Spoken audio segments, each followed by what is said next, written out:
Hey guys, Pastor Ben here. Just wanted to do a quick video. Now today's video is going to be a little bit more somber. Of course, last night, yesterday, you guys heard about the attacks on Paris, the terrorist attacks. You know, quite honestly, for Paris, it's kind of like Paris's 9/11. You know, we experienced that here in America. We know what that feels like. We know what that means. And so I just wanted to make a quick video. There's a lot of hashtags going around, hashtag pray for Paris, hashtag pray for France, and that's awesome. But one thing that I notice, and I think when it comes from a place of genuine prayer and genuine turning to God, I think that's good. But I noticed one of my friends actually posted, pray for Paris, question mark. You know, when was the last time you prayed? You know, that was her post. And it just kind of struck me. I'm like, you know, it is true. We can't just give God lip service.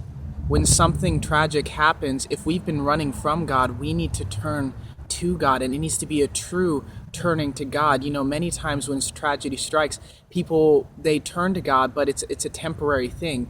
They turn to God, but they only give him lip service because they want protection, but they don't really want God in their life. And so believers, igniters, Christians, as we look over at Paris, let's pray for the people. Let's not just pray for their safety. Let's pray for their safety, but let's not only pray for that, but pray that their hearts turn towards God and that the rest of the world would turn towards God during these dark times. You know, I was reading Matthew 24 today. Jesus talked about what it would be like in these end times, what it would be like. And you know what? When you look at world events, things are ramping up. They're going into hyperspeed.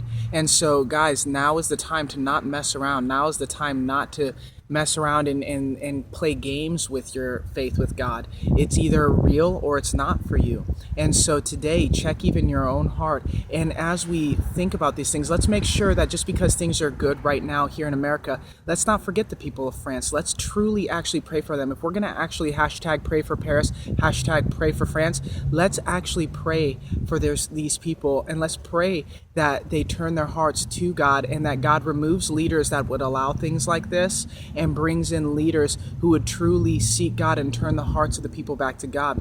But you know what? Our leaders are a reflection of us.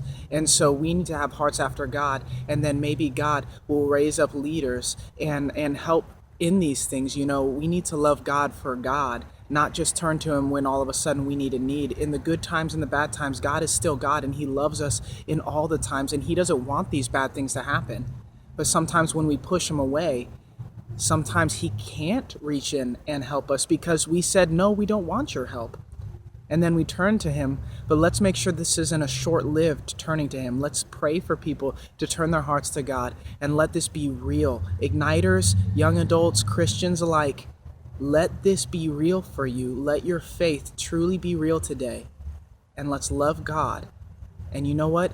The fact of the matter is though things may go on around us, God can protect us, and God will protect those who love him, who call upon his name from their depths of their heart.